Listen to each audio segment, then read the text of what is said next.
Okay, welcome to the video. Thank you very much for clicking on. Today I'm going to share with you some of the car boot sale treasures I have found. I'm an antiques dealer, reseller. I buy and sell, collectibles, trinkets, weird and wonderful objects, and I hope to flip them for a profit. Today I'm going to share with you some of what I bought, tell you what I paid, tell you what I hope to sell it for, and hopefully it'll be interesting, educational. Now, if you sell on Etsy, eBay, anything like that, hopefully it'll give you a bit of inspiration of things you can buy to make a profit on. I got a real weird, wonderful mix today, really good eclectic collection, and I think you're going to love it. All my stuff's available on the website, not on eBay. I'm on AntiquesArena.com. But yeah, should we dive right in? So I'm going to start off with a really, really nice little thing.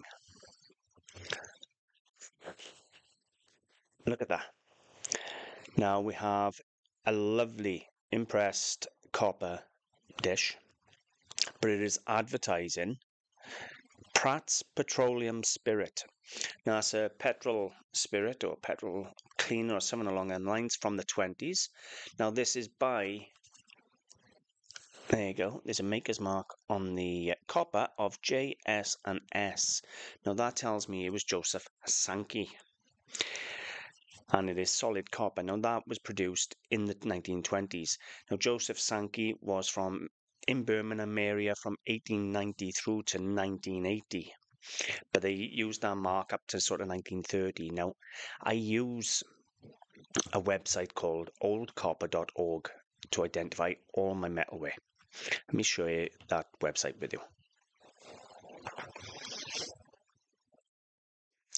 So, before I go off this page, you can see here, this is the information for the dish. It's Joseph Sankey, and it's 1890 to 1932, but they kept going as GKN Group until the 1980s, but for this mark and the item, you're talking 1920s is the period it was made for the advertising period. And it comes down here and talks about how they used other different marks. And there's what they're most famously known for is like copper jugs and things like that, or brass jugs. So if, let's say for argument's sake, you wanted to come over and look at a piece of Newlyn or something like that. So if we come down to N, Newlyn copper, and there's all the history on Newlyn copper and all the marks. This has been, there's the J. Pearson mark. This has been one of the most important websites I have used in learning arts and crafts and 20th century metalware.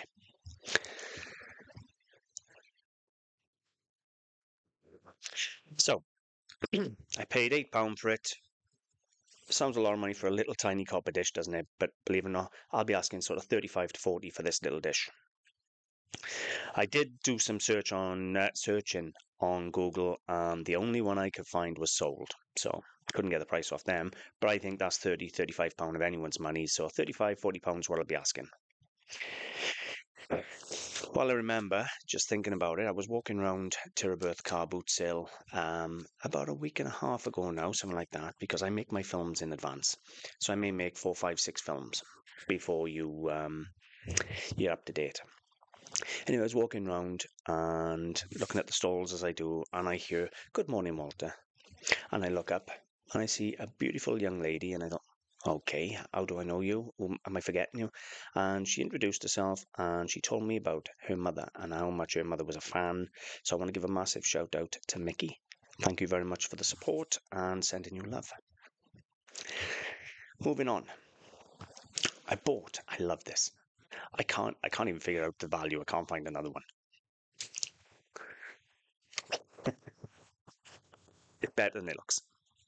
So we have a wooden pull cord model of a clown, obviously, toy.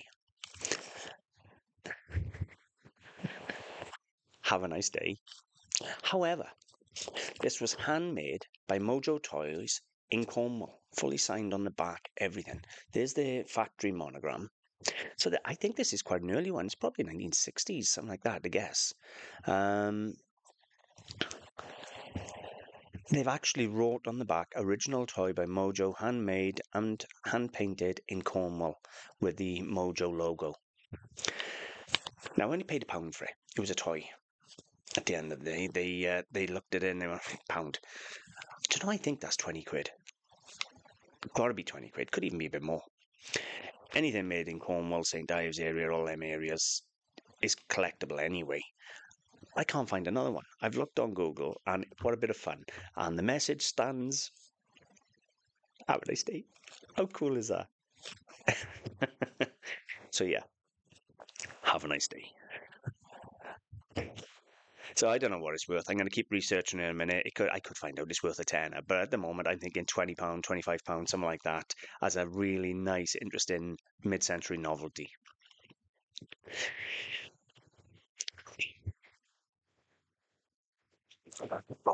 Big framed pieces. Now this is French. It is automobile advertising, and it is Edouard Ballot. And it's not Edward, like my name. It's Edouard, Edouard. So, yeah. Edward Ballard, you can see the monogram there with the anchor on the top. Got a real nice early car sitting in front of an estate. It's French, it's Art Deco, and it's big, as you can see. I only paid £3 for that. I looked online, and the prices are all over the place.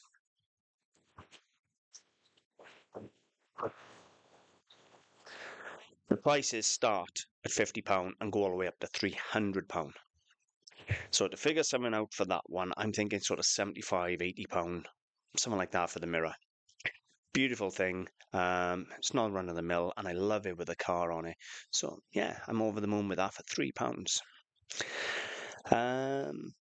Something you don't see me buy that much of. Come in. Little cans. Now, I looked on Google, and I'm finding loads of these. Well, I say loads. I take that back. It's like 5 or 6 on there. But to me, that's loads, because a lot of the time I buy things that are one-off or unique.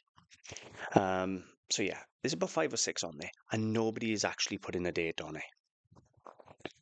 It's in pretty good condition. It is plus gas Formula A tin, which is a free in oil, if I believe, like an early WD-40. So I had that one. I paid £1 each for the tins anyway. And then I had the Singer sewing machine oil tin. Now, I've looked these up. These are like £15 to £20 on their own on eBay. And this one ranges from a tenner to £30. I'm not going to be asking that. I'm going to be sort of selling them as a job lot for £20 to £25 for the pair. They cost me £2, £1 each. I'm over the moon with that. That's a cracking little profit. This I love.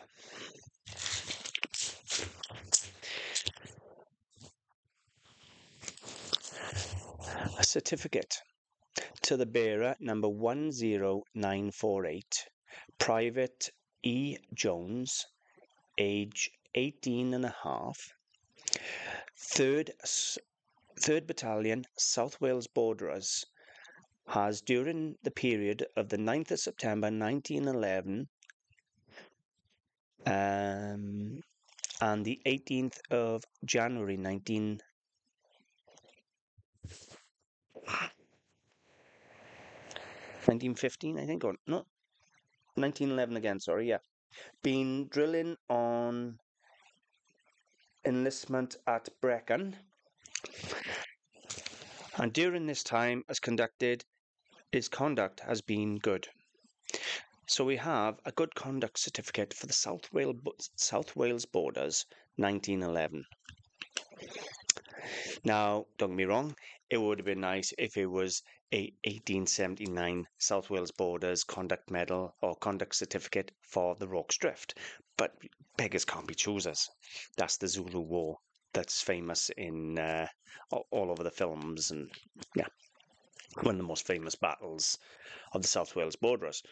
Anyway, nice little certificate. It's original, it's not a copy, and it's all signed up. And you have the commanding officer, South Wales Borderers signature on there as well.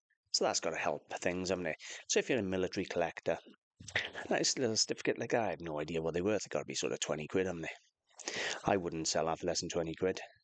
So I don't think there'd be that many of them out there. So yeah, that's going to be going up for 20 quid, but that is a pure speculation guess because I literally have no idea, but I love the item. I paid a fiver for it. I was up in Abergavenny a couple of weeks ago on a stall, and he had it on the stall, and he wanted a fiver, and he wouldn't come down, and I left it there, and I never leave stuff there. I thought a fiver. If he was done in battle or something like that, I'd ripped his arm off. He'd be talking good money, but it's a relatively normal event. I thought, walked around. I got about 5 stalls up, and I thought, don't be a fool, get back and get it. I've never seen one in 20-something years, 25 years. So I thought, I'm getting one. It's got to be 20 quid.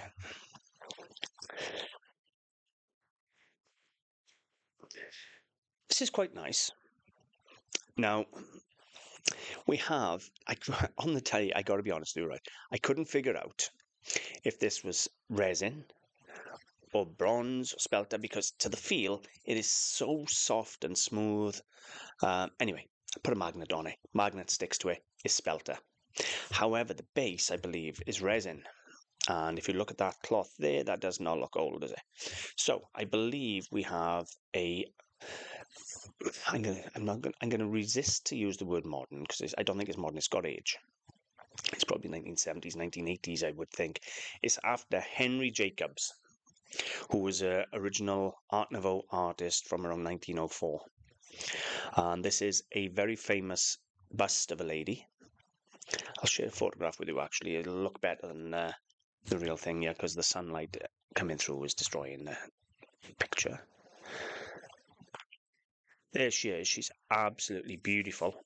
Art Nouveau lady, finished in spelter, so the magnet does stick to her, so I know she's spelter.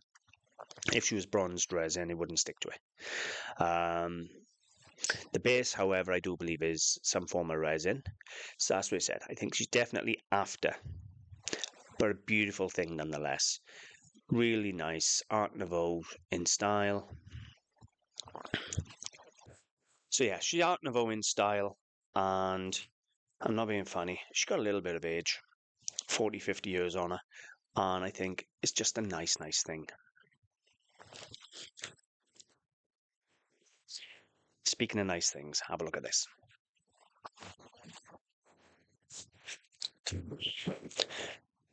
Now, what is it? It is some form of needlepoint embroidery, and you have this beautiful panel with multiple hot air balloons, all with raised up jeweling in. You can see there. See a raised up jewel in there, in the silks or wherever they use the cottons. Beautiful thing. Now, looking at this frame, it's got timber mounting, everything. This would have cost them £50 to £100 just to mount and frame. This ain't a cheap frame. Somebody really loved the work. Somebody invested heavily in the framing. And I got to be honest with you, if you love hot air balloons, or you've got a club that does hot air ballooning, something like that, this is absolutely fabulous. Signed on the back.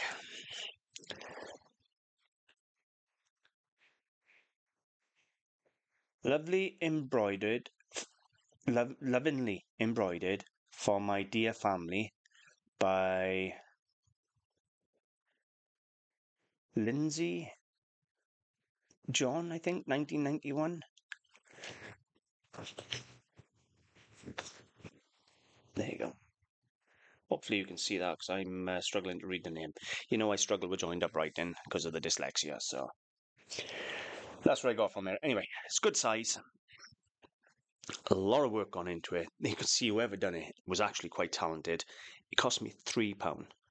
£3 whole pound. Do you know, this frame, a mount, the money they've invested into this. Anyway, I'm putting sort of £65, £75 on it. And it'll either sit in the lockup or it'll sell. But that's quite unique. I love things that have been handmade, that have taken people a lifetime to learn a skill. Mass produced is okay if it's a design and things like that, but nothing compares to years and years and years of learning a trade and putting love into something and then coming out with a finished product as good as that. So yeah, I'm over the moon with that. £3, lovely little thing. Same seller as the oil cans, I purchased this, which is a sterling silver page mark. Now the downside with it is it's got some initials engraved on there. Easy enough to just polish them off, I would imagine. You could even do it with a bit of very, very soft wire wool yourself if you wanted. It wouldn't be hard. But yeah, it cost me £1. I haven't actually weighed it. It's got to be about 10-15 grams there. So, and I sell my silver £1 a gram. So that answers your question there is about 15 quid for £1. Just having a look around if I put any more. Yes, I have. If you do like the videos, I really would appreciate it if you'd put a like and a comment, leave me know if you've picked something nice up or if it's something new you like, anything like that, I'd be eternally grateful. Look at this. How cool does that look? Now, you don't get much more kitsch than that, do you? It is Russian, USSR,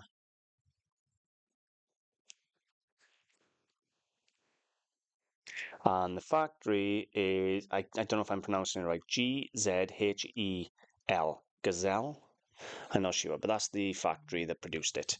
And they produce a whole range in this blue and white, almost comical way, if you ask me. It's got a really comical look to it. This picture of him swimming along in shark tails or something like that. He's really, really happy. Anyway, putting that aside, it cost me £3, and it's got to be 20 to 30 quid for a Russian gazelle bowl and cover, we're going to call it. I don't know what its purpose actually was. I've seen them in candlesticks. So I know they do a candlestick with all the fish coming up the stem. I gotta stop playing with them. Anyway, yeah, that's about it, I think. So, what do you think? Do you have a favourite? I don't know what to say. Go back by the fish. Anyway, thank you very much for watching. Now, if you do enjoy my videos and you got this far, a free way to support the channel is by sharing the videos, by recommending someone to the website or to the YouTube channel. There's loads and loads of things out there on the YouTube channel, on the website to help people, and there's over 5,000 products if you want inspiration or just to have a nose. Thank you very, very much for watching, and I'll see you at the next one.